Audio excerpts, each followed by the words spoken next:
अस्सलाम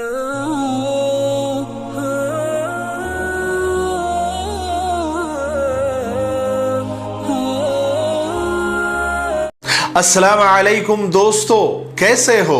उम्मीद है कि सब खैरियत से होंगे। अल्लाह आप लोगों को ऐसे ही खुश रखे।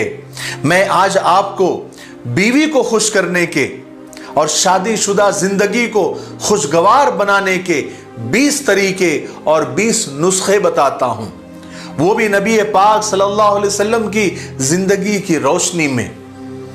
एक शौहर को अपनी बीवी के साथ कैसा सलूक करना चाहिए, कुछ ऐसे नुस्खे सरकार दो आलम सल्लल्लाहु अलैहि वसल्लम की शादीशुदा जिंदगी से हम उम्मतियों को मिलते हैं, जिस पर अमल करके हम अपनी शादीशुदा जिंदगी को खुशगवार बना सकते हैं और घर को जन्नत बना सकते हैं। अगर हमने ये नुस्खे अपनी जिंदगी में, यानी शादीशुदा जिंदगी में अगर हमने इस्तेमाल किए, तो क्या मजाल है कि बात झगड़ों तक पहुंचे या तलाक तक पहुंचे या फिर कचहरी और कोर्ट तक पहुंचे। तो इन 20 नुस्खों में से हम खुद सोचे कि हम कितने नुस्खे अपनी शादीशुदा जिंदगी में इस्तेमाल करते हैं।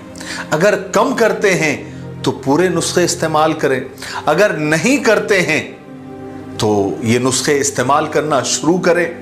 इंशाअल्लाह किसी काउंसलर के पास जाने की ज़रूरत नहीं पड़ेगी, कोई बैठक बिठाने की ज़रूरत नहीं पड़ेगी, किसी तावीज़ गंडे के लिए किसी बाबा के पास जाकर उसके हाथ पैर जोड़ने की ज़रूरत नहीं पड़ेगी।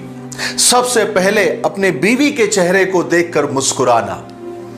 रसूल पाक सल्लल्लाहु अलैहि वसल्लम ने फरमाया, तुम्हारा अपने भाई के चेहरे को देखकर मुस्कुराना सदका है, और आपकी बीवी आपकी मुस्कुराहट की सबसे ज्यादा हकदार है।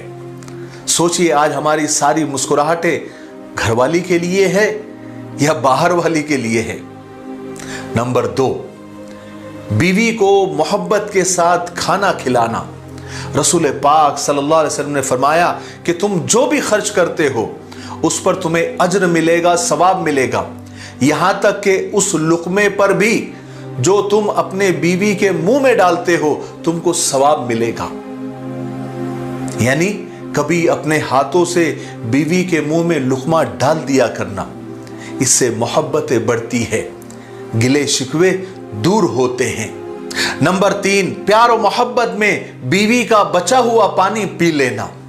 अम्मा जान हजरत आयशा रज़ी अल्लाह तआला से रिवायत है, फरमाती है कि मैं हैज़ की हालत में पानी पीती थी, फिर बचा हुआ पानी नबी पाक सल्लल्लाहु अलैहि वसल्लम को देती थी और आप वहीं से मुंह लगाकर पीते थे जहां मैंने मुंह लगाया हुआ होता था।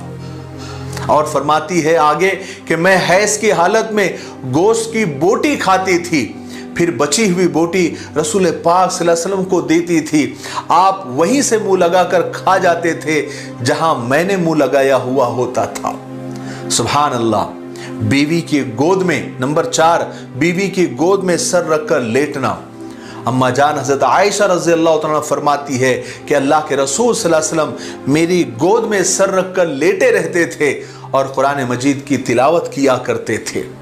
ये शादीशुदा जिंदगी की वो सुन्नतें हैं जो हमने काफी हद तक छोड़ दी है, इसीलिए हमारे घर में शैतान नाच रहा है।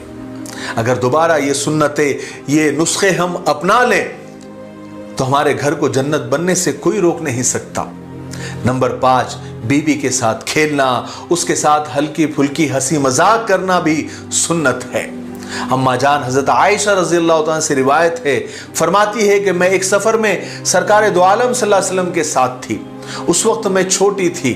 आप सल्लल्लाहु अलैहि वसल्लम ने अपने सहाबा से फरमाया कि तुम लोग आगे निकल जाओ। जब वो लोग आगे निकल गए तो आपने बड़े प्यार से अपनी बीवी से फरमाया कि आओ आयशा, हम दोनों दौड़ का मुकाबला करते हैं। फिर हमने दौड़ का मुकाबला किया। इस हदीस से हमें यह पता चलता है कि बीवी के साथ खेलना, उसके साथ हंसी मजाक करना भी सुन्नत है, सुन्नत का सवाब मिलेगा। नंबर 6, घर के कामों में बीवी की मदद करना, ताउन करना। अम्मा जान हजरत आयशा रज़ी अल्लाह तआला से पूछा गया कि रसूल पाक सल्लल्लाहु अलैहि वसल्लम घर में कैसे थे और क्या करते थे। आपने फरमाया कि आप इंसानों में सबसे अच्छे इंसान थे। आप अपने कपड़े खुद साफ कर लिया करते थे, बकरी का दूध खुद धो लेते थे। आप अपना हर काम खुद ही कर लिया करते थे। नंबर 7, बीवी के खातिर अपने मुंह को साफ रखना। अम्मा जान हजरत आयशा रज़ी अल्लाह तआला फरमाती है कि अल्लाह के रसूल सल्लल्लाहु अलैहि वसल्लम जब भी घर में दाखिल होते तो सबसे पहले मिसवाक कर लिया करते थे। क्या हमने कभी इस बात का ख्याल रखा है? हमको तो ऐसा लगता है कि ये सारे काम बीवी ही करे, उसके मुंह से बदबू ना आए, भले हमारे मुंह से बदबू का हुल्ला निकल रहा हो। नंबर 8, बीवी के लिए खुशबू लगाना, बीवी के लिए खुद सजना और संवरना। इब्ने अब्बास रजी अल्लाह अन्हुमा फरमाते हैं कि मुझे ये चीज़ महबूब है, यानी मुझे अच्छी लगती है कि मैं भी अपनी बीवी के लिए ज़ेब व ज़ीनत करूं जिस तरह वो मेरे लिए सजती संवरती है। यानी सिर्फ बीवी ही शौहर के लिए सजे सवरे ये ज़रूरी नहीं है, कभी हम भी बीवी के लिए सजे और सवरे ताकि उसको भी खुशी मिले। नंबर 9, बीवी के नाम को तरखीम के साथ पुकारना, यानी नाम के आखिरी हिस्से को हज़फ कर देना या फिर उन नामों से या कुन्नियत से पुकारना जो उसे पसंद हो। आप सल्लल्लाहु अलैहि वसल्लम अम्मा जान हजरत आयशा रजी अल्लाह तआला अन्हा को आइश कहकर भी पुकारते थे, प्यार और मोहब्बत से। आप कभी कभी यूं कहते थे, आइश आइश, जिब्राइल तुम्हें सलाम कह रहे हैं। आप सल्लल्लाहु अलैहि वसल्लम हजरत आयशा रजी अल्लाह तआला अन्हा को ए हुमैरा कहकर भी पुकारते थे। हुमैरा से मुराद गोरी चट्टी औरत होती है। अम्मा जान हजरत आयशा रजी अल्लाह तआला अन्हा ने एक दिन ये अर्ज किया कि ए अल्लाह के रसूल, मुझे छोड़कर आपकी तमाम बीवियों की कुन्नियत है, मेरी नहीं है। चुनांचे आप सल्लल्लाहु अलैहि वसल्लम ने अम्मा आयशा की कुन्नियत उम्मे अब्दुल्ला मुकर्रर फरमाई। नंबर 10, अपनी बीवियों की कमियों से, ऐबों से, उसकी बुराइयों से चश्म पोशी करना, यानी उसकी कमियों को इग्नोर करना, यह भी सुन्नत है। सरकार दो आलम सल्लल्लाहु अलैहि वसल्लम ने फरमाया कि कोई मोमिन मर्द अपनी ईमान वाली बीवी से नफरत न रखे। अगर उसकी कोई सिफत उसे नापसंद होगी तो जरूर उसमें कोई अच्छी सिफत भी होगी। कौन सा बशर ऐसा है जो शर से पाक है या जिसके अंदर कमियां नहीं है, ऐब नहीं है, बुराइयां नहीं है? लेकिन बीवी को लोग दूरबीन लगा के देखते हैं, उसकी कमियां देखते हैं, उसके ऐब देखते हैं। तो घर में झगड़े नहीं होंगे तो क्या होगा? नंबर 11, बीवी अगर रो रही हो तो उसे दिलासा देना और उसके अपने हाथों से आंसू पोंछना भी सुन्नत है। हजरत अनस रजी अल्लाह तआला फरमाते हैं कि एक सफर में अल्लाह के रसूल सल्लल्लाहु अलैहि वसल्लम के साथ अम्मा जान हजरत सफिया रजी अल्लाह तआला अन्हा थी। उस दिन उनकी भी बारी थी और वो सफर में पीछे रह गई। अल्लाह के रसूल सल्लल्लाहु अलैहि वसल्लम उनके पास आए तो वो रो रही थी। वजह पूछी तो कहने लगी कि आपने मुझे बिल्कुल धीमे चलने वाले ऊंट पर सवार कर दिया है, मुझे अच्छा नहीं लग रहा, इसलिए वो रो रही थी। तो आप सल्लल्लाहु अलैहि वसल्लम ने अपने दस्ते मुबारक से अपनी बीवी के आंसू पोंछे और उन्हें चुप कराने लगे।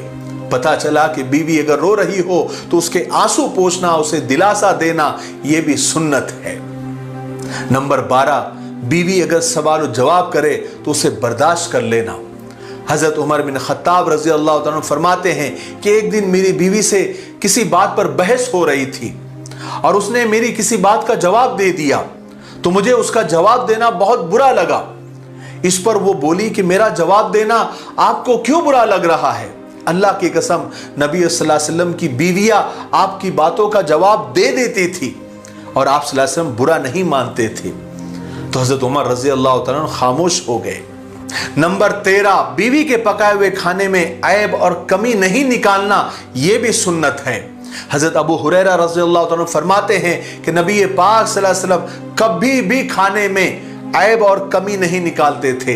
आपको पसंद आता था तो खा लेते थे, वरना छोड़ देते थे। और ये प्यारी सुन्नत तो तकरीबन हमसे छूट गई है। नमक कम, मिर्च ज्यादा, इस पर हमारे दस्तरखान मैदान जंग बन जाते हैं। अल्लाह हम सबको माफ फरमाए। नंबर 14, बीवी की खिदमत की कदर करना, उनका शुक्रिया अदा करना, उनको थैंक यू बोलना। आप सल्लल्लाहु अलैहि वसल्लम ने फरमाया कि जिसने लोगों का शुक्रिया अदा नहीं किया उसने अल्लाह का भी शुक्र अदा नहीं किया। नंबर 15, बीवी के घर वालों का और बीवी की सहेलियों का इकराम करना भी सुन्नत है, उनकी इज्जत करना भी सुन्नत है। अम्मा जान हज़रत आयशा रज़ी अल्लाह तआला फरमाती है कि अल्लाह के रसूल सल्लल्लाहु अलैहि वसल्लम जब भी बकरी ज़ुबा करते तो हज़रत खदीजा रज़ी अल्लाह तआला की सहेलियों का पता करके उनको वो गोश्त तोहफे में भेजा करते थे। पता चला कि बीवी के घर वालों का और उसकी सहेलियों का ख्याल रखना, उनका इकराम करना, ये भी सुन्नत है। नंबर 16, बीवी के साथ प्यार का, मोहब्बत का, उसके साथ निभाने का ऐलान करना भी सुन्नत है।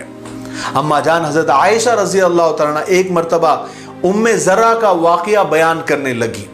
यानी एक जोड़ा था जिसका शौहर उसके साथ बेहद मोहब्बत करता था, बहुत अच्छा सलूक करता था, लेकिन अब उनमें तलाक हो गई थी। अम्मा जान उसका तस्किरा हुजूर पाक सल्लल्लाहु अलैहि वसल्लम से फरमा रही थी। इस मौके पर नबी पाक सल्लल्लाहु अलैहि वसल्लम ने अम्मा जान हज़रत आयशा रज़ियल्लाहु तआला से फरमाया कि आयशा, मैं भी तुम्हारे लिए वैसा ही हूं जैसे अबू ज़रा उम्मे ज़रा के लिए था, लेकिन मैं तुम्हें तलाक नहीं दे सकता।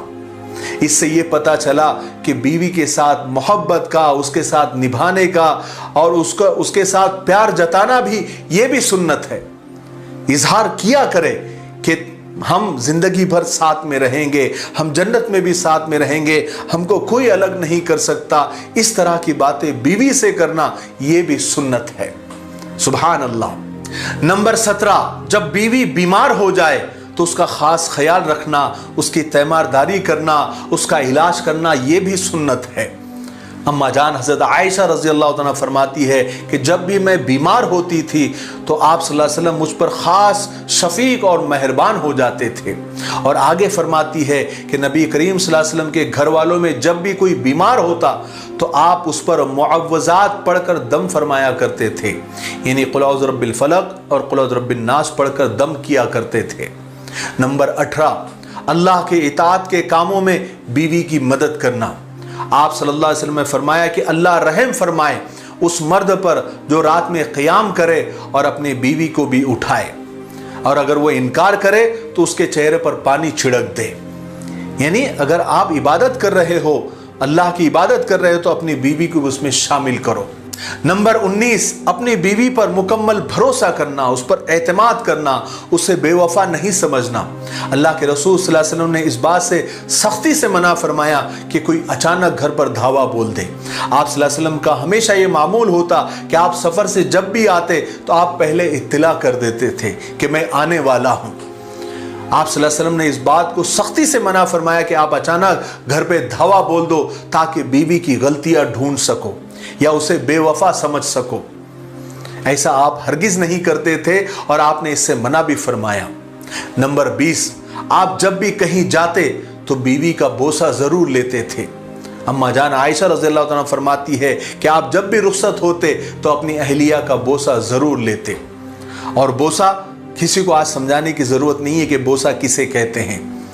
अल्लाह तबारक व तआला से हम दुआ करते हैं कि ये जो 20 सुन्नतें हैं और इसके अलावा भी बहुत सारी सुन्नतें होंगी, उन सब पर अमल करने की तौफीक नसीब फरमाए। लेकिन अगर ये 20 नुस्खे और ये 20 सुन्नतें भी अगर हम घर में अप्लाई कर दे, अपने बीवी के साथ इसको अप्लाई कर दे, तो कभी भी झगड़े की नौबत नहीं आएगी, तलाक तक नौबत नहीं जाएगी, कोर्ट और कचहरी तक नौबत नहीं जाएगी, कभी बैठक बिठाने की ज़रूरत नहीं पड़ेगी, किसी आमिल या बाबा के पास या किसी तावीज़ गंडे के लाने की ज़रूरत नहीं पड़ेगी। बस अच्छे काम करने की ज़रूरत होती है, उसके लिए कदम उठाने की ज़रूरत होती है।